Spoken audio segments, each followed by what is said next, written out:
কি এরম জাতির কথাও শোনেন নাই, সামুদ জাতির কথা শোনেন নাই, আমি আল্লাহ তাদেরকে কিভাবে ধ্বংস করেছি। অফিরআউনা বিল আউতাদ, এবং ফিরআউনকে আমি আল্লাহ ধ্বংস করেছি যিনি পেরেকের অধিকারী ছিল। ফিরআউনকে পেরেকের অধিকারী জুল আওতাদ বলা হয় কেন? ফিরআউনের কন্যার চুল আশ্রয় দেওয়ার জন্য, চুল ঠিক করে দেওয়ার জন্য একজন দাসী নিয়োগ করা হয়েছিল। ওই দাসীর স্বামীর নাম ছিল হিজকিল। স্বামী স্ত্রী দুজনেই অনেক আগে আল্লাহর উপরে ঈমান আনছে, 100 বছর পর্যন্ত ঈমানকে গোপন রাখছে। কারণ ফিরআউন খোদা দাবি করছে, আল্লাহ দাবি করছে। মানুষকে তার উপাস্য বানানোর জন্য, মানুষকে তার গোলাম বানাতে বাধ্য করেছে, গোলাম হতে বাধ্য করেছে। মানুষ তার ইবাদত করবে, আল্লাহর ইবাদত করবে না। এজন্য তাদের ঈমানকে 100 বছর গোপন রেখেছে। কয়শো বছর জ্বলে বলেন? 100 বছর গোপন রেখেছে। হঠাৎ করে একদিন 100 বছরের মাথায় ওই দাসীর হাত থেকে চিরুনি মাটির নিচে পড়ে যায়, মুখের থেকে নিজের অসতর্কতামূলক একটা কথা বের হয়, আল্লাহ তারা যদি কাউকে কোনো মানুষ আল্লাহ বলে মানে উপাস্য করে, সে যেন দুনিয়ার মধ্যে ধ্বংস হয়, আল্লাহর জাহান্নামেও প্রবেশ করে। ফিরআউনের মেয়েটা দাঁড়ায় গেল। তুমি কি বললো আবার বলো? আমি বলেছি আল্লাহ ছাড়া অন্য কাউকে যারা আল্লাহ বলে মানে তাদের যেন ধ্বংস হয়। তার মানে তুমি আমার বাবাকে কি আল্লাহ বলে মেনো না, খোদা মানো না? বলে না, মানি না।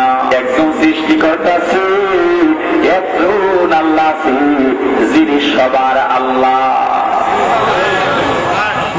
ফিরআউনের মেয়ে বাবার সামনে গিয়ে অন্তরায় কান্না শুরু করছে। বাবা জিজ্ঞাসা করলেন, ফিরআউন জিজ্ঞাসা করলেন, মা তুমি কেন কান্দো? মেয়েটা ডাইকা বলছে, বাবা ইসকিলের স্ত্রী আমার চুল আশ্রয় দেওয়ার জন্য যাকে নিয়োগ করলাম, সেই দাসী তোমাকে মানে না, আর একজন আল্লাহকে মানে। দাসীকে ডাকা হলো, তুমি কি তাই করো নাকি? আমাকে মানো না? বলে না, মানি না। তাড়াতাড়ি তোমার সিদ্ধান্ত পরিবর্তন করো, যদি আমাকে না মানো কঠিন শাস্তি দেওয়া হবে। দাসীর 2টা বাচ্চা ছিল, একটা দুগ্ধপোষ্য বাচ্চা অর্থাৎ দুধের শিশু। স্পষ্ট ভাষায় জানা দিল, আমি আল্লাহ ছাড়া আর কারো ইবাদত করি না, আমি আল্লাহর গোলাম। আমরা কার গোলাম? আরো ধরে বলেন, এটা কি অন্তর দিয়া বলেন না চামড়ার মুখ দিয়া বলেন? মিথ্যা কথা। যদি অন্তরের জবাব দিয়েই বলতেন, চামড়ার মুখের কথা না হতো, কোন মানুষ দাড়ি কামাইতে পারতো না, খাইতে পারতো না, বিপর্তায় চলতে পারতো না। এ মুসলমান ইসলামের বিরুদ্ধে কোন কথা সহ্য করতে পারতো না। মুসলমান বান্দা, দাদি এক কথা জানা দিল, আল্লাহ যা কাউকে মানি না। মুসলমান ইমানদার যাদের ইমান মজবুত হয়ে গেছে, যতই মহরম জহরম দেখাও, ইমানদারকে যত অত্যাচার করা হোক না কেন, ইমানের পথ থেকে চালানো যাবে না, ঠিক কিনা? বাচ্চার রাজ্যের মধ্যে আপন 3 ভাই ইসলামের দাওয়াত পাইয়ে ইসলাম কবুল করলো। 3 ভাই বসে পরামর্শ করতেছে, এই রাষ্ট্রের মধ্যে ইসলাম গ্রহণ করা দণ্ডনীয় অপরাধ। আমরা ইসলাম গ্রহণ করেছি, তা যদি বাচ্চা জানতে পারে আমাদের কঠিন শাস্তি দিবে। চলো আমরা অন্যত্র পালায়া চলে যাই। মুসলমান ইমানদার যখন মুসলমান এমন একটা অবস্থায় থাকে, মুসলমান অতি দুর্বল, মুসলমানের কিছুই করার নাই, তখন জালিমের অত্যাচার থেকে নিজের হেফাজতের জন্য গোপনত্ব অর্জন করাও একটা সুন্নাত। কিন্তু মুসলমানের যখন শক্তি থাকবে, মুসলমানের প্রতিবাদের ভাষা জানানোর শক্তি থাকবে, অবস্থা থাকবে, তখন যদি মুসলমান পলায়া যায়, এর জন্য আল্লাহর দরবারে জবাব দিতে হবে। তখন যদি মুসলমান নীরব থাকে, শুধু দৌড়াদৌড়ি করে ভিতরে ভিতরে তালিম জিকির চালায়, এ মুসলমান ইমানদার, আল্লাহর কসম, আল্লাহর কসম, আল্লাহর কসম, নবীর অবমাননা হবে, নবীকে নিয়ে কটূক্তি হবে। আর যদি কিছু মুসলমান কিছু দরবারে নিয়ে ব্যস্ত থাকে, তালিম নিয়ে ব্যস্ত থাকে, জিকির নিয়ে ব্যস্ত থাকে, আল্লাহর কসম করে বলি, এই পিরিগিরি, এই তালিম, এই জিকিরের কোনো দাম নাই।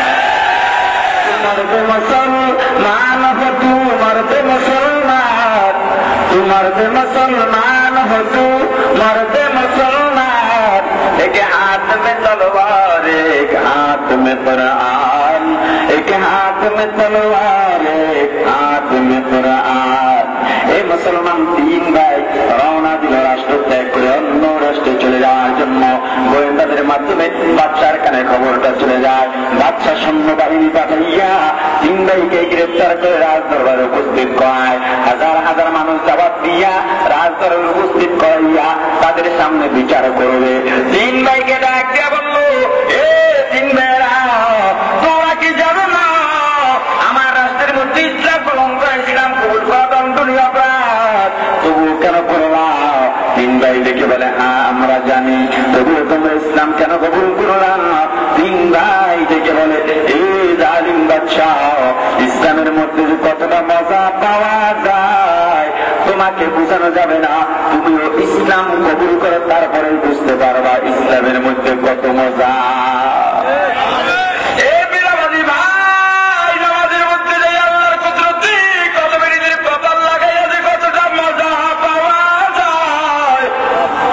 নামাজ না পড়ে বুঝতে পারবা না বেপরদাওয়ালা পর্দার মধ্যে যে কতটা মজা, বেপরদা কইরা তুমি বুঝতে পারবা না। এই জিকির যারা না করো জিকিরের মধ্যে যে কতটা মজা, জিকির না কইরা বুঝতে পারবা না। মাথায় টুপি দিয়া চলতে যে কতটা মজা পাওয়া যায়, নিজে টুপি মাথায় না দিয়া বুঝবা না। যদি বুঝতে চাও প্র্যাকটিক্যাল আমল শুরু করো, একটা মজার আনন্দের কোনো অভাব নাই, ঠিক কিনা? কারে খোদা ইখতিয়ার, জাহেলারা কারে দুনিয়া ইখতিয়ার, মোমেনো বারায় দুনিয়া দুজখ আস্ত, কাফেরু বারায় দুনিয়া জান্নাত আস্ত। আশিকারা मिन्नत मज़हब जो सास्त, आशिकारा मिन्नत मज़हब खुदास्त। मियां में आशिक माशूक रामज़ीस्त, किरामन कातिबिन राहम खबर नीस्त।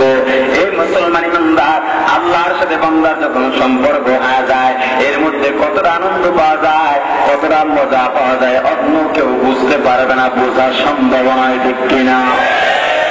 তিন ভাই সৈন্যবাহিনীর হাতে গ্রেফতার হয়ে রাজদরবারে উপস্থিত হয়ে যায়। বাদশা প্রশ্ন করলো, তোমরা কি জানো না আমার রাষ্ট্রের মধ্যে ইসলাম কবুল করা দণ্ডনীয় অপরাধ? বলে, হ্যাঁ আমরা জানি, তবুও কেন করলা? তিন ভাই দেখে বলে, বাদশা মহারাজ, তুমিও ইসলাম কবুল করো, তারপরে বুঝতে পারবা কেন আমরা করলাম। মেজাজ গরম হয়ে গেছে, ডাক দিয়ে বলে, তিন ভাইয়েরা, ইসলাম ত্যাগ করবা কিনা? হাজার হাজার মানুষের সামনে না হয় তোমাদের কঠিন বিচার হবে। তিন ভাই ডাক দিয়া বলল, এ বাদশা মহারাজ, যত শাস্তি দাও না কেন, যত কষ্ট দাও না কেন, যত শাস্তির ভয় দেখাও না কেন, এমন আল্লাহর উপরে ঈমান এনেছি, যত শাস্তি দিবা তার চাইতে ঈমানের মধ্যে কয়েক গুণে মজা বেশি। বাদশা জান্নাতকে হুকুম করলো, এ জান্নাত, এমন একটা আগুনের কুন্ডি বানাও, চুলা বানাও, ওই চুলার উপরে বিশাল একটা এক বসায় দাও, এমন দেখ বসাইবা, এমন তৈল দিবা, যেই তৈল আগুনের তাপ পাইলে বেশি উত্তপ্ত হয়ে যায়, এমন লাকড়ি দিয়ে আগুন জ্বালাও, যেই লাকড়ির মধ্যে আগুন বেশি জ্বলে। জল্লাদ অর্ডার পাইয়া, হুকুম পাইয়া, তৈলের ড্যাগ বসাইয়া আগুন দিয়া তৈল ফুটানো শুরু করছি।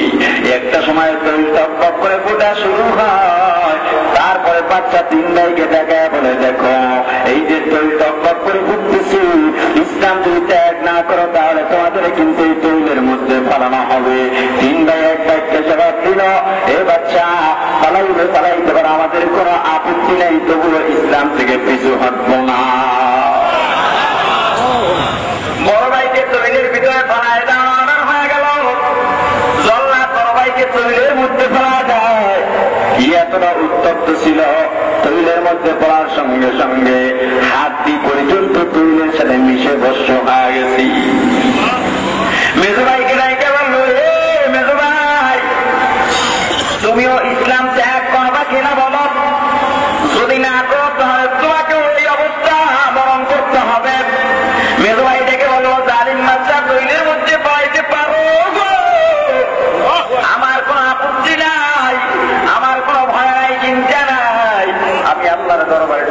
জান্নাত বেশি হয়ে যাবো, বিনা হিসেবে জান্নাত যাব, শহীদের মর্যাদা পাবো।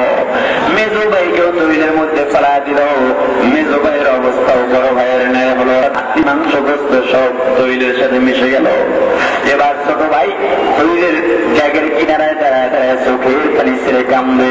বাচ্চা মনে করেছে ভয় পাইছে, কানের কাছে মুখটা নিয়ে বলে, এই ছোট ভাই তোমার ভয় নাই, চিন্তা নাই, হাজার হাজার মানুষ এখানে দাঁড়ানো সাক্ষী হয়ে থাকবে। তুমি এখনো যদি বলো আমি ইসলাম ত্যাগ করলাম, আমার বহু পুরস্কার তোমার জন্য অপেক্ষা করতেছে। আমার একমাত্র সুন্দরী কন্যা তোমার সাথে বিবাহ দিয়া দিব, রাজ্যের অর্ধেক তোমার নামে লিখে দিব, বড় একটা পদ, মন্ত্রীর পদ আমি তোমাকে দিয়া দিব। চাষ করে এক কাপড় লাগায় দিছি। এটাকেই বলে জিহাদ, সবচাইতে উত্তম জিহাদ, শ্রেষ্ঠ জিহাদ। ঠিক কিনা বলেন? নবীজি হাদিস শরীফে বলেন সবচাইতে বড় জিহাদের নাম হলো জালিম শাসক, জালিম ক্ষমতাধরের সামনে দাঁড়াইয়া হক কথা বলা। এখন আমি যদি দেখি স্টেজের আশেপাশে মাঠের ভিতরে বড় বড় ক্ষমতাশীল প্রত্যেকে সুদ খায়, একজনেরও বাড়ি নাই, নামাজ পড়ে না, প্রত্যেকে খুনি, আমি যদি চিন্তা করি এদের বিরুদ্ধে বলা যাবে না, তাহলে আমার অবস্থা কেরোসিন হয়ে যাবে। তাহলে আমি মুনাফিক, আর এদের সামনে ভয় না করে যদি হক কথা বলি তাহলে এটাই সর্বোত্তম জিহাদ। বর্তমান পরিস্থিতিতে বহু জায়গায় গেলেই বলা হয় হাতে ধরি পায়ে ধরি, নবীজিকে নিয়ে যে কটূক্তি চলছে কিছু বলবেন না। আমার উত্তর থাকে আমি নবীজির কটূক্তির বিরুদ্ধে ওয়াজ ছাড়া ওয়াজই জানি না। স্টেজে দিলে দেন, নাইলে না দেন। বিপদ যা হয় আমার হবে, আল্লাহ ছাড়া কাউকে ভয় করা, আরো করে বলেন আল্লাহ ছাড়া কাউকে ভয় করা যাবে না। হে মুসলমান ইমানদার, বাদশার মেজাজ গরম হয়ে গেছে। এত বড় সাহস, হাজার হাজার মানুষের সামনে আমার গায়ে থাপ্পড় দিলা, যেই মানুষগুলো আমার কথা ওটা বসা করে। ছোট ভাই ডাক দিয়ে বলে, তুমি কি মনে করেছো আমি ভয় কান্দি? না বাচ্চা না, আমি ভয়ের কারণে কান্দি না, আমি অন্য দুইটা কারণে কান্দি। এক নাম্বার কারণ আজীবন চলতাম, ছোট ভাইকে বড় ভাইরা বড় ভালোবাসে, ছোট ভাইকে বড় ভাইরা না খাওয়াইয়া খাওয়ায়, ভালো জিনিস ছোট ভাইকে বড় ভাইরা আগে দেয়। কিন্তু আজকে দেখলাম উল্টা, আজকে দেখলাম আমার ভাইরা আমাকে ভালোবাসে না। যদি ভালোবাসত তাহলে আমাকে দুনিয়ার নাপাক জায়গায় পাড়াইয়া তারা আগে আগে জান্নাতে যাইতে পারবে না। কারে কোবায় দিয়ার জাহেলারা কারে দুনিয়া ইখতিয়ার, মুমিনু বারায় দুনিয়া দোজখাস, কাফিরু বারায় দুনিয়া জান্নাত আস্ত আশতারা। মিল্লাত মাযহাব জুদাস্ত আশকারা, মিল্লাত মাযহাব খুদাস্ত। মিয়ানে আশিক মাশরুক রামজিস্ত, কিরামান কাতিবিনরা হাম খবর নিস্ত। মালিক ইবনে দিনার রাহমাতুল্লাহ আলাইহি বলেন, মানুষকে যখন আমি দেখি ধন সম্পদ নিয়ে ব্যস্ত থাকে আমার মনে বড় কষ্ট থাকে। কারণ মানুষ দুনিয়াতে যতটা ভালোবাসবে, দুনিয়ার প্রতি যত ভালোবাসা বাড়বে, আখিরাতের দিক থেকে ততটা মহাব্বত কমে যাবে। এজন্য আমার বড় ভয় হয়। একদিন মালিক ইবনে দিনার রাহমাতুল্লাহ আলাইহি খাদেমকে ডেকে বললেন, আমাকে একটু দুধ দাও আর একটু রুটি দাও।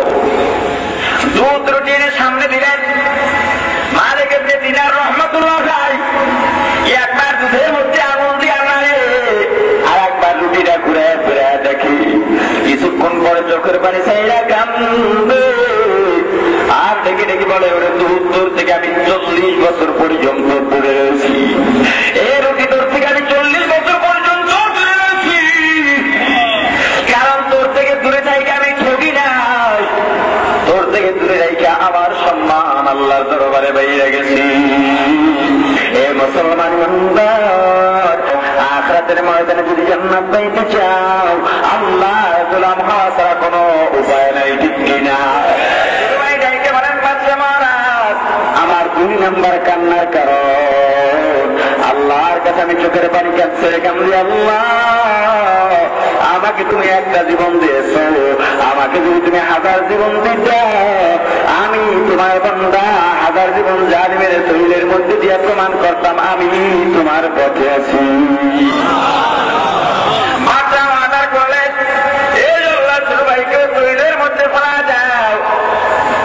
মন্ত্রী 5 থেকে ডাক দিলেন, বাচ্চা মহারাজ ছোট ভাইকে তৈরির মধ্যে বানানো যাবে না।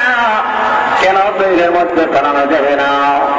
মন্ত্রী ডেকে বলে, বাচ্চা মহারাজ, জনগণ, হাজার হাজার জনগণ আপনার সামনে দাঁড়ানো, আপনার কথা ওঠা বসা করে, আপনি যা বলেন তাই শোনে, কিন্তু আজকে যদি একটা মানুষকে আপনি কথা না শুনাইতে পারেন, 2 ভাই তো 2 ভাইয়ের মতো চলে গেল, এই ভাইকেও যদি কথা না শুনাইতে পারেন, তখন সারা দেশের মধ্যে গুঞ্জন সৃষ্টি হয়ে যাবে। 3 ভাইকে যেহেতু কথা শুনাইতে পারে নাই, তাহলে আমরা জনগণ কেন বাচ্চার কথা শুনবো? সব আপনার বিরুদ্ধে বিদ্রোহ শুরু করে দিবে। বলে, হ্যাঁ কথা ঠিক বলছো, কি করা যায়? এই বাচ্চা মহারাজ আমাকে 1 সপ্তাহ সময় দেন, আমার একটা সুন্দরী রূপসী যুবতী আছে, আমার মেয়েটার মাধ্যমে 1 সপ্তাহের মধ্যে আমি এই ছোট ভাইকে, যুবককে আমি ইসলাম থেকে দূরে সরাই দিব। বাচ্চা বললেন, তোমার পরিকল্পনা ঠিক আছে, যাও 1 সপ্তাহ সময় দিলাম, বাড়ির মধ্যে নিয়ে যাও। এবার মন্ত্রী ছোট ভাইকে নিয়ে বাড়ির মধ্যে চলে যায়, নিজের মেয়েটাকে ডাইতে বলেন, মা এবার যদি তুমি এই ছেলেটাকে ইসলাম থেকে দূরে সরাইতে পারো, তোমার অভিনয় নিয়া তোমার সাথে কুকর্মে জড়াইয়া, তাহলে বাচ্চার থেকে বহু বহু লৌকন পাওয়া যাবে। মেয়েটা ডাইকে বলল, বাবা এটা আমার জন্য ব্যাপার নয়, 1 সপ্তাহ লাগবে না, অল্প দিনের মধ্যে তোমার উদ্দেশ্য আমি হাসিল করে দিব। শুরু হয়ে গেল কর্ম পদ্ধতি, শুরু হয়ে গেল প্রচেষ্টা, যার যার ভাবে চেষ্টা চালাইতেছে, কিন্তু 1 সপ্তাহ হয়ে গেছে, কিছুই করতে পারে নাই। এদিকে বাচ্চা অধীর আগ্রহ নিয়ে বসে আছে, মন্ত্রী কখন সুসংবাদ নিয়ে যাবে। 1 সপ্তাহের মাথায় মন্ত্রী বাচ্চার সামনে গিয়ে উপস্থিত হয়ে গেছে। বাচ্চা ডাক দিতে, কি ব্যাপার? বাচ্চা মহারাজ ক্ষমা চাই, আর 1 মাসের সময় চাই, কিছুই করতে পারিনি। বলে, যাও দিলাম, 1 মাসের সময় দিলাম। 1 মাস ধরে চলতেছে প্রচেষ্টা, প্রমাণ হয়ে গেল মুসলমান। পুরুষের ইমান ধ্বংসের জন্য নারীর বিপর্দাও একটা মূল কারণ, ঠিক কিনা? আরো জোরে বলেন, ঠিক কিনা?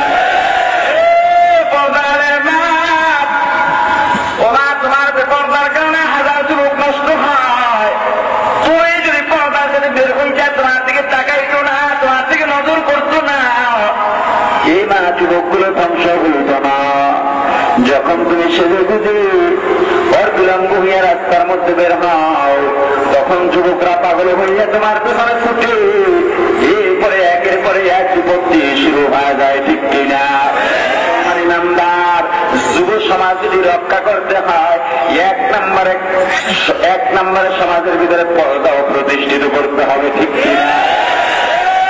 মুসলমান ইমানদার, আজকে বাংলা জমিন থেকে বড় বক্তব্য হয়, কেউ কেউ বলে যারা পর্দা দেয়, বোরকা পরে কেন, তাদের চেহারা সুন্দর নয়, এজন্য বোরকা পরে। বলেন না, মুসলমান ইমানদার, এই কথাটা বলার দ্বারা শুধু 1 2 জন নয়, 1000 1000 নারীদেরকে, 1000 1000 অলি আউলিয়ার মাদেরকে অপমান করা হয়েছে, ঠিক কিনা? এই কথা বলবে, যারা এই কথা বলে বা বলেছে, তাদেরও শাস্তির আওতায় আনা দরকার, ঠিক কিনা? মুসলমান ইমানদার, 1 মাসের সময় নিয়া মন্ত্রীর মেয়েটা যুবকের পেছনে চেষ্টা চালাইতেছে। 29 রাত হয়ে গেছে। আগে কয়দিন? এখানে কয়দিন? কয়দিন হলো? 36 দিন। 36 দিন কেন? 36 বছরে যদি চেষ্টা করো, যাদের ঈমান মজবুত হয়ে গেছে, তাদের ঈমান চালানো যাবে না, ঠিক কিনা? 29 দিন রাত্রে নামাজ পড়তেছে, নামাজের সালাম পেয়ে আল্লাহ দরবারে দোয়া করে, আল্লাহ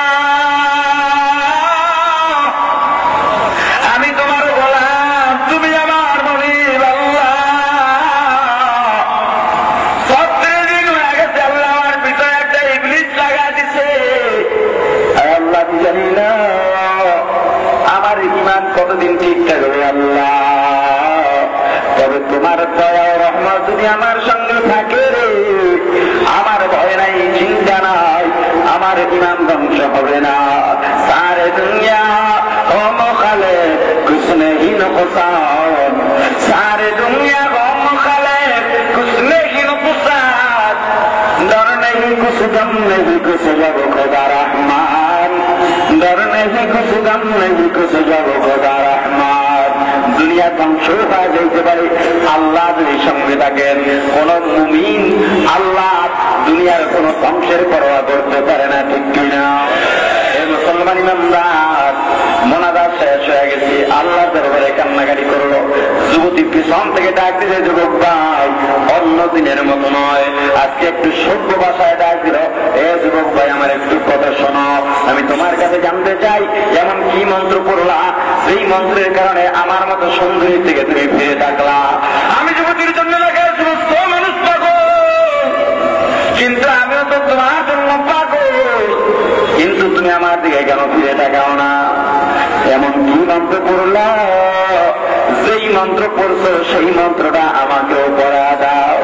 আমার বাবার ধর্মে আমি থাকতে চাই না, কারণ যেই বাবার ধর্মে নিজের মেয়েকে কুকর্ম করার জন্য নিবেদন করা হয়, ওই ধর্মে আর কোনোদিন থাকবো না।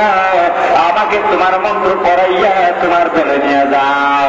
যুবক মন্ত্র শুনে দেয়, এই মুসলমান দেখছি আল্লাহওয়ালার সাথে সাথে থাকতে থাকতে একটা বেদিন মেয়েও কিন্তু আল্লাহওয়ালা হওয়ার পথে, ঠিক কিনা?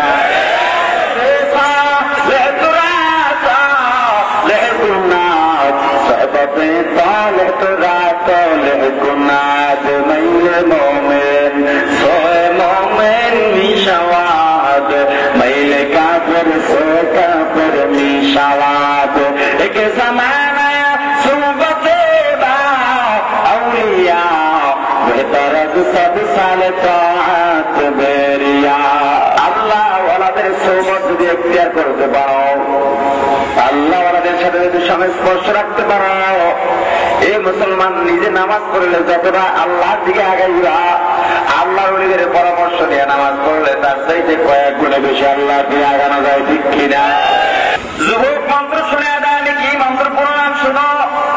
আশহাদু আল্লা ইলাহা ইল্লাল্লাহু ওয়া আশহাদু আন্না মুহাম্মাদান আবদুহু ওয়া রাসূলুহু। যুবতীও মুসলমান হয়ে গেছে।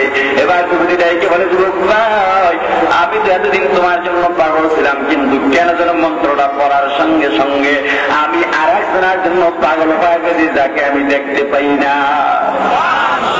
আমাকে একটু তাকে দেখাও, আমি একটু তাকে দেখতে চাই। যার জন্য পাগল হইলাম তিনি কেমন, তাকে একটু দেখাইবানি।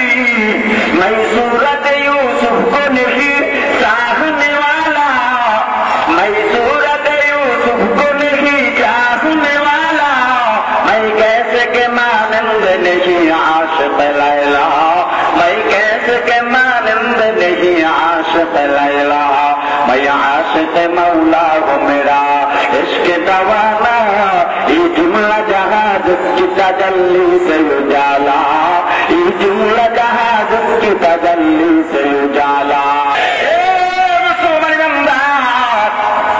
যুবতী যুবককে ডেকে বলেন, আমি যার জন্য পাগল হইলাম তাকে কি দেখা যাবে না? বলে না, দেখা যাবে না।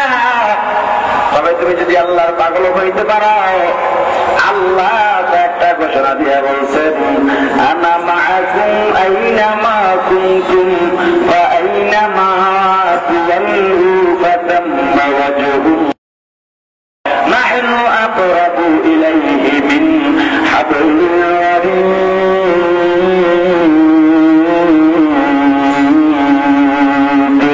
যুবক ডাক দিয়ে বলল, এ যুবতী, আল্লাহ কোরআনের বিভিন্ন জায়গায় বলেছেন আল্লাহ তোমার সাথে আছেন, তুমি ডাক দিলে আল্লাহ সঙ্গে সঙ্গে জবাব দিবেন। তুমি যেদিকে তাকাইবা সেদিকে আল্লাহ তোমার সাহায্যের নিকটে, তো সাহায্যের চাইতে নিকটে কিন্তু আল্লাহ আছে।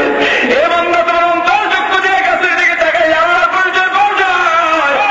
মাছের দিকে তাকাইলে আল্লাহর পরিচয় পাওয়া যায়, নদীর পানির দিকে তাকাইলে আল্লাহর পরিচয় পাওয়া যায়, আসমানের দিকে তাকাইলে আল্লাহর পরিচয় পাওয়া যায়। এই যুবতী সবে সাদেক নিকটবর্তী হয়ে গেছে। যুবতী কথা বন্ধ করে যুবককে ডাইকে বলল, যুবক ভাই, আমরা চলে এখান থেকে মাত্র চলে যাই। আগামীকালকে আমার বাবা আমার থেকে খবর জানতে চাইলে আমি কি বলবো? যদি জানতে পারে আমি ইসলাম গ্রহণ করেছি, আমাদেরকে আত্ম রাখবে না, ষড়যন্ত্র করবে, আমাদের উপরে নির্যাতন চালাবে। চলো আমরা এই দেশের মধ্যে আর থাকবো না। যুবক যুবতী রওনা হয়। একটা জঙ্গল দিয়ে যখন অতিক্রম হয়, হঠাৎ ঘোড়ার পায়ের আওয়াজ শুনতে পায়, ভয় বিধে সন্ত্রস্ত হয়ে যায়। না জানি বাচ্চার খবর পাইয়া আবার সৈন্যবাহিনী পাঠা দিছে, কিন্তু না। হঠাৎ তাকায় দেখে তাদের সামনে দুইটা ঘোড়া দাঁড়ায় গেছে, ঘোড়ার উপরে দুইজন যুবক বসা। যুবকদেরকে দেখতে বড় সুন্দর সুঠাম দেহের অধিকারী। যুবক দুইজন সালাম দিল, সালাম দিলাম হয়ে গেছে। ওই ঘোড়ার পেড়ে একজন যুবক যাইকে বলে, এ যুবক তুমি আমাকে চিনুনি? যুবক ছোট ভাই যাইকে বলে, না চিনি না। ঘোড়ার পিঠের যুবক যাইকে বললে, কেন চেনো না? এ যুবক ভাই, আমরা তো তোমার সেই দুই ভাইকে চালিপত্র গ্রন্থের মধ্যে পুরাইয়া শহীদ করেছিলাম। আমরা তো সেই দুই ভাই। তোমাদের কর্মকাণ্ড আল্লাহ জমা গেছে। এই যুবতী আল্লাহকে দেখতে চাইছে, আল্লাহ দেখা দেওয়ার জন্য পাঠা দিচ্ছেন। এবার চলো, আল্লাহ অপেক্ষা করতেছেন ফেরেশতাদের নিয়ে। তোমাদেরকে বিবাহ বন্ধনে আবদ্ধ করা জান্নাতের মধ্যে প্রবেশ করা দিবে। এই মুসলমান ইমানদার, আল্লাহর সাথে সম্পর্ক করা লাগবে কি লাগবে না? আরো বলেন। ইসরাঈলের স্ত্রী ফেরাউনের দাসী, মেয়ের চুল ঠিক করা দাসীকে সামনে দাঁড় করাইয়া ফেরাউন বারবার চাপ করতে, ইসলাম ত্যাগ করো, না হয় কিন্তু তোমাকে শাস্তি দেওয়া হবে। বলে, আমাকে যত শাস্তি দাও কোনো কাজ হবে না। স্মরণ আছে না? কোনো কাজ হবে না। বাদশা ফেরাউন চিন্তা করতে যে কি করা যায়। খবর নিয়ে দেখলো এই দাসীর দুইটা বাচ্চা আছে, একজনের বয়স 5 থেকে 6 বছর, আর একটা দুগ্ধপোষ্য দুধের শিশু। বড় সন্তানটাকে মায়ের সামনে জবাই করে দিল, কিন্তু এরপরও দাসীরাইকে বলতেছে, জবাই করতে পারো, সব শেষ করতে পারো, আমি আল্লাহর পথ থেকে এক কদম পিছু থাকবো না। এই মুসলমান ইমানদার, আপনার আমার সন্তানকে যদি আপনার আমার সামনে জবাই করা হয়, আর যদি বলা হয় ইসলাম ত্যাগ করো, বলো আল্লাহ নাই, আল্লাহর বিরুদ্ধে কথা বলো, সন্তানকে বাঁচাতে গিয়ে যখন যা শব্দ দিব মানতে আমরা রাজি হয়ে যাবো, এটাই আমাদের ঈমান। ঠিক কিনা বলেন? এ মুসলমান ইমানদার, ঈমানকে মজবুত করতে হবে। ঈমানকে মজবুত বানাও। কেমন মজবুত বানাইবা? হযরত বেলাল রাদিয়াল্লাহু তাআলা আনহু একজন হাবশী গোলাম ছিল। এতটা কালো ছিলেন, মানুষের হাতের তালু পরিষ্কার থাকে, তার হাতের তালু কালো ছিল, শুধু দাঁত সাদা ছিল। ইসলাম কবুল করেছে। ইসলাম কবুলের খবর পাইয়া তার মনিব যিনি ছিলেন, তার মালিক যারা ছিল, গলার মধ্যে রশি লাগাইয়া ঘোড়ার পায়ের সাথে ভাইয়া জ্বলন্ত আগুনের আঙ্কার উপরে যেমন সময় বেলাল রাদিয়াল্লাহু তাআলার পীরের জামা তাজা চর্বিগুলো পপ করে শব্দ হয়, আর বেলাল রাদিয়াল্লাহু তাআলা শুধু আল্লাহকে ডাকে, আহাদ আহাদ বলে ডাকে। হযরত আবু বকর সিদ্দিক রাদিয়াল্লাহু তাআলা ওই পথ দিয়ে আনা হয়, তাকায় দেখলেন বেলাল রাদিয়াল্লাহু তাআলার উপরে অমানবিক অত্যাচার হইতেছে। কাছে গিয়ে বেলালকে ডাইকে বললেন, ভাই বেলাল, তুমি একটু আস্তে আস্তে আল্লাহর নামটা তো জোরে জোরে ডাইকো না। আবু বকর রাদিয়াল্লাহু তাআলা চলে যান, আবার ফিরতি পথে যাওয়ার পরে তাকায় দেখেন একইভাবে শাস্তি হইতেছে। বেলাল রাদিয়াল্লাহু তাআলার কাছে গিয়া এবার আল্লাহ সিদ্দিক রাদিয়াল্লাহু তাআলা ডাইকে বলেন, এ ভাই বেলাল, তোমাকে আমি বারবার বললাম আস্তে আস্তে আল্লাহর নাম বলো, কেন জোরে বলার বিপদের সম্মুখীন হও। বেলাল রাদিয়াল্লাহু তাআলা ডাইকে বললেন, ভাই আল্লাহ, আমি আল্লাহর নাম যখন ডাকা শুরু করি আমার হুঁশ থাকে না, যত ডাকি যত আওয়াজ হয় ততই মজা লাগে।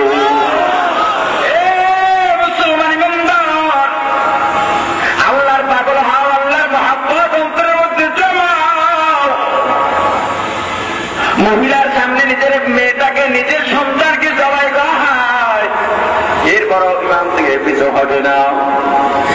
এবার দুধের শিশুকে সামনে আনলো, বাচ্চা জবাই করার জন্য যখন রেডি হয়ে যায়, তখন ওই দাসির মধ্যে একটু ব্যাকুলতা শুরু হয়, মনের মধ্যে ব্যাকুলতা শুরু হয়, সহ্য করতে পারতেছে না। কত সহ্য করতে পারে? যতই যা হোক, মা তো কি বলে, উনি এক মায়ের সামনে বড় সন্তানকে জবাই করে দিল, দুধের শিশুকে জবাই করার জন্য উদ্যোগ হয়। মহিলার মধ্যে ব্যাকুলতা শুরু হয়ে যায়, তখন আল্লাহ ওই শিশুকে জবান খুলে দিলেন। পৃথিবীর মধ্যে 4টা শিশুবেলায় জবান খুলে কথা বলেছিল, তার মধ্যে এই একটা শিশুটা একটি বলল, মা তোমার ভয় নাই, চিন্তা নাই, আমাকে জবাই করলে আমিও জান্নাতে যাব, এ মা তুমিও জান্নাতবাসী হয়ে যাও, খবরদার ইমাম থেকে দূরে সরে না। দাসী স্ত্রী ওই 14 শিশুকেও জবাই করা হয়, পরবর্তীতে মহিলাকে হত্যা করা হয়। এদিকে ফেরাউনের বিবি আসিয়া, যে আসিয়া মুসা আলাইহিস সালাতু ওয়াস সালামের আগমনের বদৌলতে আল্লাহকে চিনতে পেরেছিলেন। আসিয়া সব কিছু থেকে চিন্তা করলেন, আর চুপ থাকা যায় না। বাচ্চা ঘরে ফিরল, ফেরাউন ঘরে ফিরছে। ফেরাউনকে দেখে বলে, আমি দেখলাম পৃথিবীর মধ্যে তোমার চাইতে অপদস্থ, তোমার চাইতে ঘৃণ্য ব্যক্তি, হিংসু ব্যক্তি আর একটাও হইতে পারে না। ফেরাউন থেকে বলে, কেন এমন কথা কেন বলো?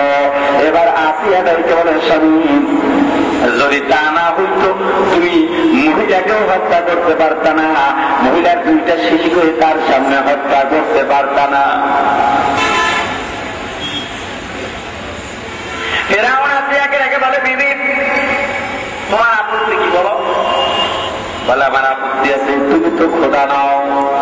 ফেরাউনের মেজাজ গরম হয়ে গেছে। তার মানে তুমি তো আমাকে মানো না? বলে, না তোমাকে মানি না, আমি মানি তাকে যিনি তোমারও খোদা আমারও খোদা। অনেকভাবে বুঝানো শুরু করছে, কোনো ভুল আসে না।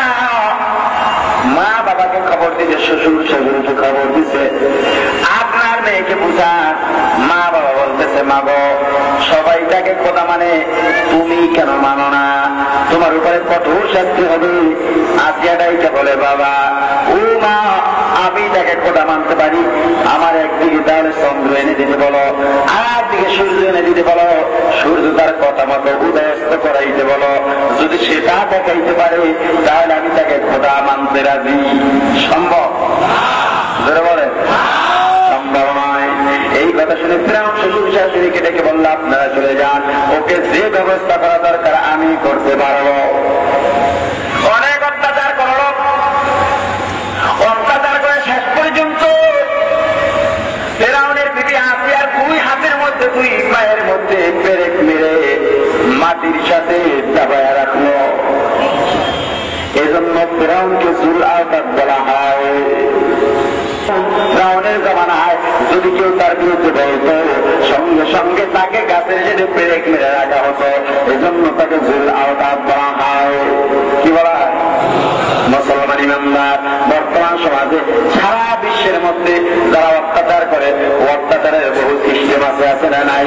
ইসলামের পক্ষে যারা কথা বলে, মায়ানমারের মধ্যে রোহিঙ্গা মুসলমানদের উপরে যেভাবে অত্যাচার হয়, এই মুসলমান ইমানদার জ্যান্ত মানুষগুলোকে আগুনের মধ্যে পোড়াইয়া মারা হয়। এই মুসলমান বিশ্বের মানুষ যদি ঘুমায় থাকে, কিয়ামতের ময়দানে আল্লাহর দ্বারা জবাব দিতে হবে, ঠিক কিনা? এ মুসলমান বাংলাদেশে 92% মুসলমান। এই সব মুসলমান কি ধর্ম নাই? সবাই কি তবলিগ? আওয়ামী লীগের মধ্যে একটা অংশ নাই? বিএনপির মধ্যে নাই? জাতীয় পার্টির মধ্যে নাই? এ মুসলমান তুমি যে দল কোনো আপত্তি নাই, দল তোমার ব্যক্তিগত ব্যাপার। তবে যেহেতু মুসলমান, নবী যেহেতু আমাদের সকলের নবী, নবীর ব্যাপারে কেউ যদি কটূক্তি করে, সব মুসলমান এক হওয়া দরকার আছে না নাই? নবীজি একদিন দিনের দাওয়াত দিয়া বাইক থেকে রওনা, পথিমধ্যে ফাতেমার বাড়ি দাঁড়ায় গেলেন, ডাক দিলেন, মা গো দরজা খুলো, ভিতর থেকে তোমার জবাব আসে না। নবীজি আবার ডাক দিলেন, মা দরজা খোলো। ভেতর থেকে কোনো জবাব আসে না। এবার নবীজি চোখের পানি চাইরা কান্দে আর ডেকে বলেন, মা কি অন্যায় করলাম, এখনো কেন দরজা খুলে না? অন্যান্য দিনে একটা ডাক দিলে দরজা খুলতো, আজকে কি অন্যায় করলাম মা, কেন দরজা খুলে না? ভেতর থেকে ফাতেমা কান্দে, তুমি তো রাহমাতুল আলামিন, তুমি তো কোনো অন্যায় করতে পারো না।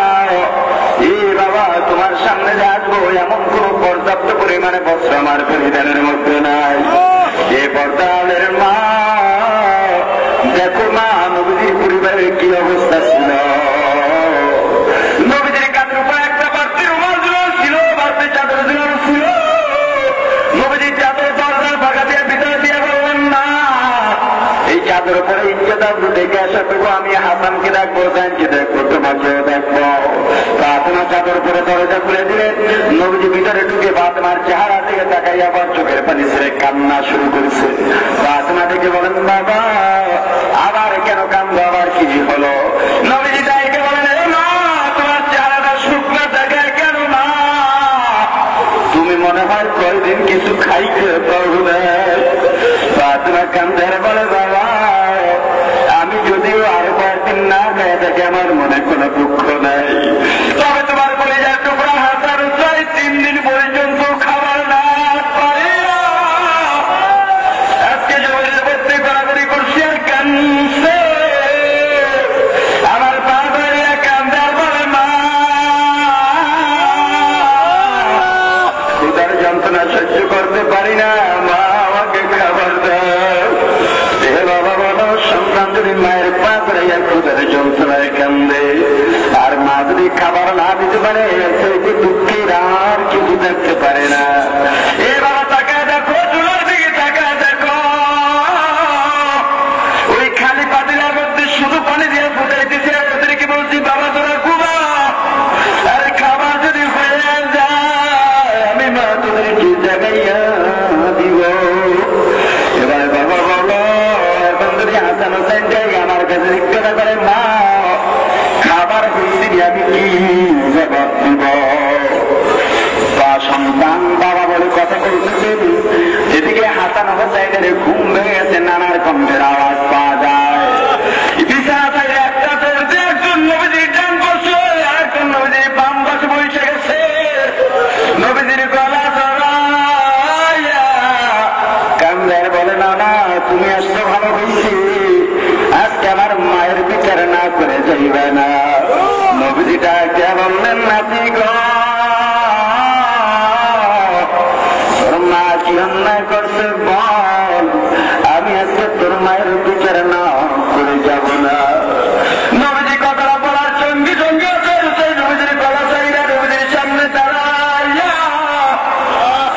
উপর থেকে কাপড়টা উঠে তার পিছনে দেখো না, না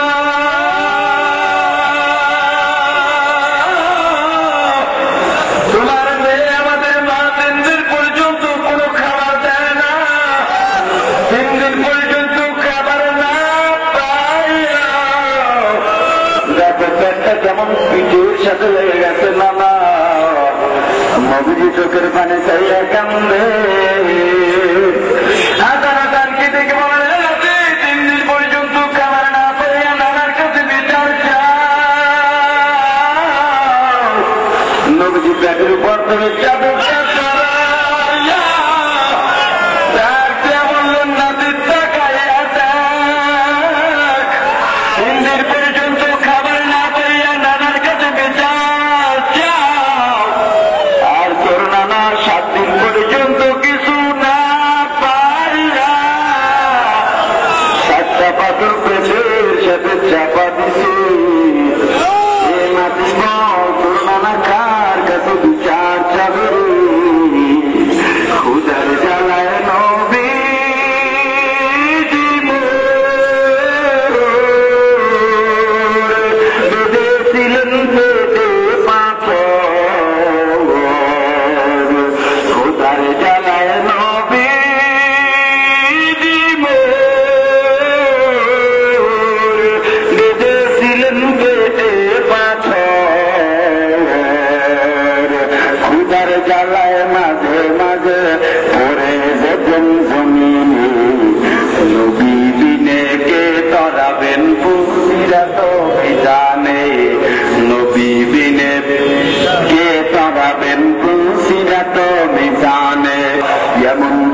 तमामी हनीफुन इत्तिबाए सुन्नते खैरुल बशार गिर लाज़िम ताबियाती ऐ पेसार मोहम्मद अरबी है नबी रस्ते पेशवा मोहम्मद अरबी है नबी रस्ते पेशवा मोहम्मद अरबी है नबी रस्ते पेशवा आलम हुआ उसकी पैदाइश से उजाला आलम हुआ उसकी पैदाइश से उजाला शफीउल उम्म हमारा नबी रोज क़यामत शफाअत करेगा अल्लाह के पास गुनाहगार उम्मत शफाअत करेगा अल्लाह के पास गुनाहगार उम्मत मोहम्मद को मुहब्बत रखो भाई दिल में हमेशा मोहम्मद को मुहब्बत रखो भाई दिल में हमेशा ताकि सभी मरते का मालूम मौत मुस्तफा ताकि सभी मरते का मालूम मौत मुस्तफा मोहम्मद को निशाना रखो भाई सबसे प्यारा रहमतुल लिल आलमीन मुझे नबी हमारा रहमतुल लिल आलमीन मुझे नबी हमारा ये मुसलमान ईमानदार যদি মনে করেন মুসলমান নবীর পক্ষে নামার কারণে অত্যাচারের শিকার হতে হয় মুসলমান ভয় নাই চিন্তা নাই যারা অত্যাচার করবে তারা হবে আবু জেহেল যারা মাজলুম হবে অত্যাচারিত হবে তারা হবে আসিয়া তারা হবে তিন ভাইয়ের মতো ঠিক কিনা মুসলমান ইমানদার মরণ তো লাগবেই বাবা পানিতে ডুবে মরলেও মরতে হবে পানিতে আগুনে পুড়ে মরলেও মরতে হবে গাড়ি অ্যাক্সিডেন্ট করে মরলেও মরতে হবে ভবন ধসে পড়ে মরলেও মরতে হবে মরণ যেহেতু হবে হক পদে থেকে মরতে চাই রাজা আসেননি বলে আর একটা ওয়াদা আপনাদের দ্বারা করাতে চাই মুসলমান ওয়াদা আজীবন শুনলেন যুবক ভাই কি চিন্তা করছো ভাই আমিও কিন্তু তোমার মতো একজন যুবক কি মনে করছো বোকা কিছু বুঝি না না তোমার দাড়ি কামাইতে মনে চায় আমার মনে চায় কিন্তু আমি কামাই না তোমার গান শুনতে মনে চায় আমার মনে চায় আমি কিন্তু শুনি না তোমার সিনেমা দেখতে মনে চায় আমার মনে চায় আমি কিন্তু দেখি না তোমার বেপরদায় চলতে মনে চায় আমার মনে চায় আমি কিন্তু চলি না কারণ তুই যুবকটা নয় চিন্তা করে দেখলাম দুনিয়াটা ক্ষণস্থায়ী যে কোনো সময় আজরাইল সামনে দাঁড়ায় যাইতে পারে কখন যে আজরাইল দাঁড়ায় যাবে কেউ জানে না যেদিন আজরাইল দাঁড়ায় যাবে বেঈমান অবস্থায় মারা গেলে কবর হাসর ফুলসিরাত নিজানে কোনো উপায় থাকবে না এই জন্য সময় থাকতে দিনের পথে আসো বাবা বর্তমানি তওবা করতেন শিবয়ে পয়গম্বরি वक्त पीरे गिरग जालम निशावद परहेजगारी वक्त पीरे गिरग जालम निशावद परहेजगारी जुवान बयसे যুবক বয়সে যদি ইবাদত করা হয় আল্লাহ রাব্বুল আলামিন পয়গম্বরের মর্যাদা দিয়া দেন যুবক ভাই গো নবীর জন্য মায়া লাগেনি শুধু যারা যুবক তারা একটু হাত উঠান যুবক শুধু যুবক শুধু যুবক 30 বছরের আছে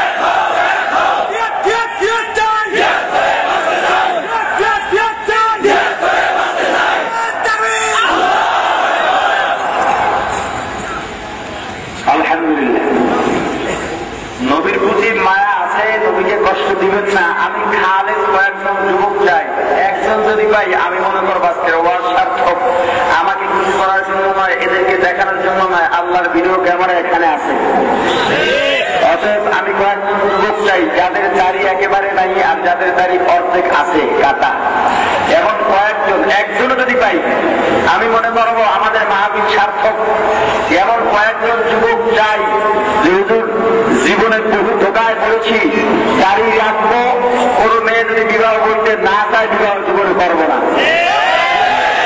কষ্ট দিব না। কয়েকজন যুবক আছেন একটু দাঁড়ায় যান।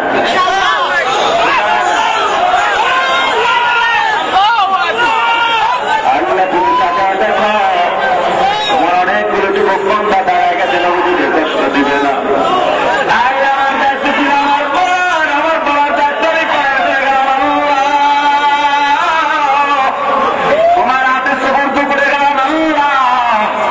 এখন তোমার যা করার বাইরে তুমি সেটা দিয়া দিয়ে বলে না আমি।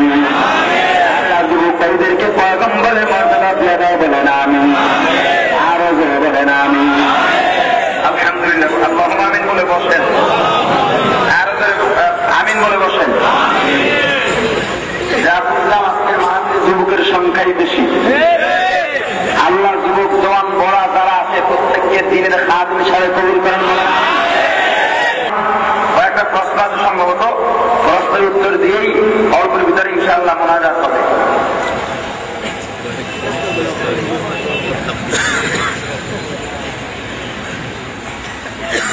নবীজি শুধু স্বপ্নে দেখা দিতে পারে নাকি সরাসরি সাক্ষাৎ? নবীজিকে কেউ যদি দেখে, স্বপ্নেই বেশিরভাগ দেখা, সরাসরি যদি কেউ দেখে সেটা যার যার অন্তর আত্মার চোখের ব্যাপার। কার আত্মা শুদ্ধ, কার আল্লাহর সাথে সম্পর্ক বেশি। কারণ নবী আল্লাহরই আছেন, যাদের জীবনীতে আছে নবীজির রওজার কাছে গিয়ে সালাম দিচ্ছেন, নবীজির রওজার মধ্যে থেকে হাত উপরে উঠাইয়া দিচ্ছেন। এটা অন্তর চক্ষু দিয়া, সরাসরি চামড়া চক্ষু নয়, অন্তর চক্ষু দিয়া বিশেষ কেউ নবীজিকে দেখতে পারে। কিন্তু এটা সবার জন্য দলিল নয়। একজনে দেখছে বইলা যদি অন্যজনে বলে হ্যাঁ তিনি দেখছেন আমিও দেখবো। যেমন এখন তারা মিলাদ কিয়াম করে, তারা এটাই বলে আমাদের পীর বাবা দেখছেন, আরে পীরে দেখছেন, সে দাঁড়াইছেন, নবীজির সম্মান সে দেখে, তুমি দাঁড়াও কেন? বুঝলেন না? এরা দেখতে পারে, যার সম্পর্ক আল্লাহর সাথে যত বেশি সেদিক থেকে দেখতে পারে। এটা বলার বিষয় নয়, এটা কারো জানারও বিষয় নয়, এটা সম্পূর্ণ ব্যক্তিগত ব্যাপার। মিলাদের মধ্যে দাঁড়াইয়া কিয়াম করা যাবে কিনা বললে ভালো হতো। মিলাদ কি আমার এটা জানা দরকার আছে। মিলাদ কি? মিলাদের মধ্যে আবার দাঁড়ায় কেন? মিলাদের শাব্দিক অর্থ হলো জন্ম। শাব্দিক অর্থ কি? এটা একটা আরবি শব্দ থেকে, মূল অক্ষর হলো ওয়াও লাম দাল। এর থেকে আরবি ব্যাকরণে মিলাদ দিচ্ছে। যদি আরবি ব্যাকরণের অর্থ করতে যায় অর্থটা আরো খারাপ হয়। ইসমে আলা জমা সিগা, এখানে বলতে পারেন প্রশ্নই ভুল। আর যারা বলে আমাদের পরে মিলাদ আছে, মিলাদ মানে জন্ম, আমাদের পরে মিলাদ আছে, হ্যাঁ জানবা কেমন? এই শব্দটাই ভুল। বলতে হবে আমাদের পরে দোয়া আছে। আর যদি কেউ বলে দাঁড়াইয়া মিলাদ পড়া, মিলাদ তো দাঁড়াইয়া পড়া, বসে পড়ার কোনো অস্তিত্বই নেই। মানে মিলাদ থাকে বলতে পারে দুরুদের কথা। যারা বলে দাঁড়াইয়া দুরুদ পড়ি, দুরুদ দাঁড়াইয়া বসে ঘুমাইয়া শুইয়া সবসময় পড়তে পারে, অসুবিধা নেই। কিন্তু দাঁড়াইয়া যে পড়াটা পড়ে এটা তো দুরুদ না। ইয়া নবী সালামু আলাইকা, এটা তো দুরুদ নয়। নবীজির প্রতি কোরআন হাদিস থেকে কোন প্রমাণিত সালামও নয়। কারণ আল্লাহ নবীজিকে কেমনে সালাম দিচ্ছেন দেখেন, ইয়া নবী সালামু আলাইকা বলে দেন না। আল্লাহ নবীজিকে সালাম দিচ্ছেন আসসালামু আলাইকা আইয়ুহান নবী। কি বুঝলেন কিনা? অতএব কেউ যদি যে সালাম প্রচলিত এটা দাঁড়াইয়া বসা কোনোভাবেই যায়, আর যদি কেউ দুরুদ পড়ে দাঁড়াইয়া সেটা দাঁড়ায় যাচ্ছে। কিন্তু দাঁড়াইয়া দুরুদ যদি এই নিয়তে পড়ে যে নবীজি আসবেন আমি এজন্য সম্মানে দাঁড়াবো, তাহলে সেটা শিরক। আল্লাহ সব জায়গায় আছেন, নবীজি সব জায়গায় আছেন, এর উপরে বিস্তারিত ওয়াজ করা দরকার। 2-1 মিনিট তো বলা যাবে না, এজন্য সংক্ষেপে বললাম। সুন্নি বলতে কি বোঝায়, তাদের মতাদর্শ কি? সুন্নি প্রচলিত জায়গা দাবি হয়ে গেছে, যারা সুন্নি দাবি করে আসলে এরা সুন্নি নয়। আনারস ফল আছে না, বেদানা ফল আছে না, নাম কি? বেদানা। কি দানা নাই? আছে। ওই দানা করা ফল নাম দিতে কি? এই সুন্নিওয়ালার এরকম সুন্নি নাই, নাম দিতে কি? সুন্নি মানে সুন্নতওয়ালা, যারা সুন্নত মানে। আমার তো মনে হয় যারা সুন্নি দাবি করে এদের 100-র ভিতরে 95-টারই দাঁড়িয়ে নেই। তারা সুন্নি হলো কিভাবে? সুন্নির মতাদর্শ হলো আহলে সুন্নাত ওয়াল জামাত, অর্থাৎ নবীজির তরিকা সাহাবায়ে কেরামের জামাতের যে তরিকা ছিল সেটাই, কিন্তু ওরা সুন্নি দাবি করে, আহলে সুন্নাত ওয়াল জামাত দাবি করে, কিন্তু চলে ভ্রান্ত পথে। মুসাফা করার পর হাতে চুমুক দেওয়া বা হাত বুকে লাগানো জায়েজ আছে কিনা, এটা যদি মহব্বতের নিদর্শন হয় অসুবিধা নেই, কিন্তু কর্তব্য যদি মনে করে তাহলে গুনাহ আছে। আমরা জানি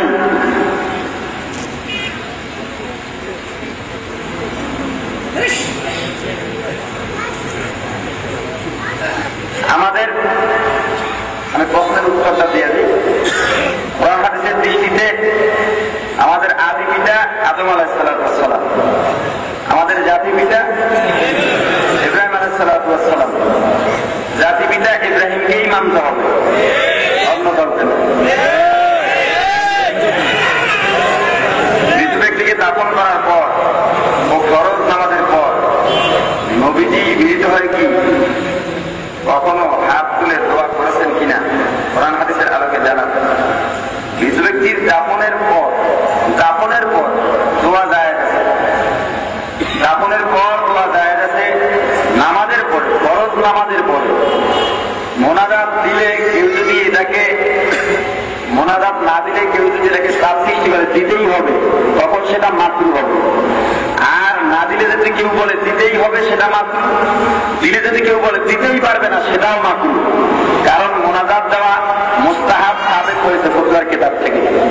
ফরজ নামাজের পরে মোনাজাত দেওয়া কি মুস্তাহাব সাবেত হয়েছে, মুস্তাহাব সুন্নতে জায়েদা, এবং নফলের ব্যাপারে যদি কেউ জোরাজুরি করে তখন সেটা মাকরুহ হয়ে যায়। অতএব ফরজ নামাজের পরে মোনাজাত দেওয়া যেহেতু মুস্তাহাব, এটা নিয়ে জোরাজুরি করা যাবে না। দিলেও সই, না দিলেও সই, দিলেও কেউ বাধা দিতে পারবে না, না দিলেও কেউ প্রশ্ন করতে পারবে না। গণতন্ত্রে আছে সকল ক্ষমতার মালিক জনগণ, কথাটা শিরিক কিনা? ভোট দিয়ে সাপোর্ট করলে শিরিক হবে কিনা? অবশ্যই। ভোট দেওয়াই মানে সাক্ষী দেওয়া। ভোট দেওয়া কি? আমি চেয়ারম্যানকে ভোট দিলাম আনারস মার্কায়, আমি ভোট দিয়া তাকে এই সমর্থন দিলাম, আপনি যা যা করবেন আমি আপনাকে সমর্থন দিলাম। অতএব সকল ক্ষমতার মালিক ইনিল হুকমু ইল্লা লিল্লাহ। তো যদি কেউ বলে সকল ক্ষমতার মালিক জনগণ, এটা তো সরাসরি শিরিক। কোরআনের বিরুদ্ধে তো আর স্লোগান দেওয়া যাবে না। এবং এরকম যারা বলে, এই কথা যারা বিশ্বাসী, এদেরকে ভোট দিলে অবশ্যই গুনাহ হবে। সারা বাংলাদেশের মুসলিমদের মধ্যে যে এক অশান্তি বিরাজমান করছে, এর জন্য দুনিয়া নবী আলেমদের অবদান করে। পুরোটাই এই মুনাফিক মার্কা আলেমদের অবদান। আজকে মুসলমানরা এক কিভাবে হবে? ইহুদি খ্রিস্টানরা এরকম কিছু দুনিয়া নবীকে টুপিওয়ালা সাজাইয়া মুসলমানদের ভিতরে ফাটল ধরানোর জন্য নামায়া দিচ্ছে। এরা শুরু করেছে অনেক আগের থেকে। আমি তো আপনাদের গাজীপুরেও প্রায় বয়ানে বলছি, টুপিওয়ালা বন্ধ থেকে সাবধান। কেন? নবীর জমানাত থেকে শুরু করে এ পর্যন্ত বাংলা ভাই শায়েখ রহমান, এদের মাথায় ছিল, বড় বড় দাড়ি ছিল, বিশ্বাবের মতো দেখা যাইত। তো এই বিশ্বাবেরা এদেরকে দালাল পাঠাইছে ইহুদি খ্রিস্টান। কেন? এরা বোমাবাজি করবে, মানুষকে মারবে, যাতে সাধারণ মানুষ টুপিওয়ালার থেকে বিমুখ হয়ে যায়। আর বর্তমানে সেই উদ্দেশ্য তাদের হাসিল হয়ে গেছে, ঠিক কিনা? ইসলামের জন্মদিন পালন করা জায়েজ নাই, কিন্তু গত 3-4 দিন আগে বিশাল প্যাডওয়ালা বিশাল আছে, বিশাল চেয়ার আছে, বসলে আর লড়তে পারে না। এই ছাগলের জন্মদিন পালন করছে, বাবাকে বলে দেওয়ান জন্মদিন যে পালন করছে, কেকের ওজন 33 কেজি, নিজের সাইজ যেমন কেকের সাইজের সমান। এদের কারণে, এই দুনিয়া লোকদের কারণে আজকে আমাদের সমাজে মুসলমানের ঐক্য নাই, মুসলমানদের ভিতরে ভুল বোঝাবুঝি চলে। আপনার দোয়া করেন আমাদের মুসলমানদের ঐক্য অটুট রাখেন। ডাক্তার জাকির নায়েক কোরআন হাদিসের যে অপব্যাখ্যা করছেন, একটা কি তথ্য সন্ত্রাসী নয়? ও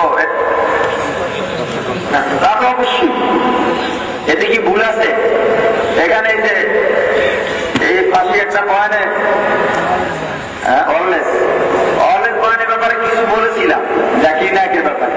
আমার কাছে বহু ফোন গেছে, বহু প্রশ্ন গেছে, আপনি তার ব্যাপারে কেন বললেন? আমি মনে হয় যেন এখন চাউলের ভাত খাই, এর কাছে আমার জবাব দিতে হবে। আমি এগুলো কেন বললাম? আমার দায়িত্ব আমি বলছি, কারণ আমি না বললে আমার কাছে আমার জবাব দিয়ে হতে হবে। তোমার যদি গায়ে লাগে তুমি পক্ষে প্রচার করো, আমার তো আর বাধা নেই। কি বলেন? কিন্তু এতটুকু কথা আবারও বলতে চাই, জাকির নায়ক পিসাব মনে করলাম, বিশাল পিসাব, কিন্তু জাকির নায়কের মাথায় টুপি আছে না, দাঁড়িয়ে আছে, গায়ের ভিতরে লম্বা জামাও আছে নাই, কি পড়া তাই আছে না? এবার বলে আপনাদের সদস্য মুসলিম ইমাম সাহেব, আজকে আমি যে ওয়াজ করতে আসলাম, আপনারা তো দূর দূরান্ত থেকে আসলেন, এখনো বসে আছেন, আমার এই দাঁড়িয়ে আছে, বিশাল পাগড়িও না হয় বাঁধলাম, কিন্তু সাত প্যান্ট পরে বসলে এককালে আল্লাহর কসম করে বলেন আপনারা ওয়াজ শুনতেন না? কেন অসুবিধা কি? ইমাম সাহেব যদি খুচরায় ওঠে প্যান্ট শার্ট পরে আপনারা নামাজ পড়বেন তাদের জাকির নায়কের কথা বলে দেন কেন? আপনি কিসে দিয়ে আনি?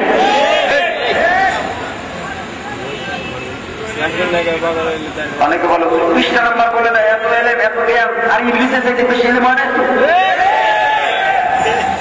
আর 20টা নাম্বার বললে আল্লাহ তাকে মেধা দিচ্ছেন, মুখস্থ করছেন, অসুবিধার কিছু নাই। এজন্যই কি সে ইসলামের পক্ষের প্রশ্নে আসে না, সে মাযহাব মানে না, তার বিরুদ্ধে তার বক্তব্য, তার বিরুদ্ধে নয়, তার বক্তব্য অপব্যাখ্যার বিরুদ্ধে বহু বই ব্যাখ্যা সহ বের হয়েছে। আপনারা ঢাকার বা আপনার গাড়িগুলো পাবেন, বিভিন্ন লাইব্রেরি যেগুলো পাওয়া যায়, তার বক্তব্য কয় নম্বর ভলিউমে কত, কোন বইতে, কোন ক্যাসেটের ভিতরে, কোন ডিভিডিতে, কোন সিডিতে, ও কয় মিনিট পরে তার বক্তব্য এই কথা বলা হয়েছে, বিভ্রান্তমূলক কথাগুলো বলা হয়েছে, এগুলো সব ওই বইগুলোর ভিতরে বিস্তারিত দেওয়া আছে। আপনাদের যদি তথ্য জানতে মনে যায় আপনারা সেটা জানতে পারেন। যদি কথার ভিতরে ভুল ত্রুটি হয়ে থাকে মেহেরবানি করে ক্ষমা সুন্দর দৃষ্টিতে দেখবেন।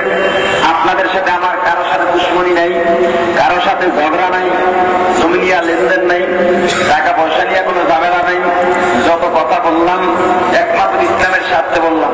প্রশ্নের উত্তরগুলো যেভাবে দিয়েছি আপনারা যেভাবে জানতে চেয়েছেন, যদি পূর্ণভাবে না দিতে পারি, মন মতো না হয়, আপনি গাজীপুর ওলামায়ে কেরামের অভাব নাই, তাদের থেকে আবার জানতে পারেন। যদি আমার ভুল হয় আমাকে জানাইয়া দিবেন, আমি পরবর্তীতে ইনশাআল্লাহ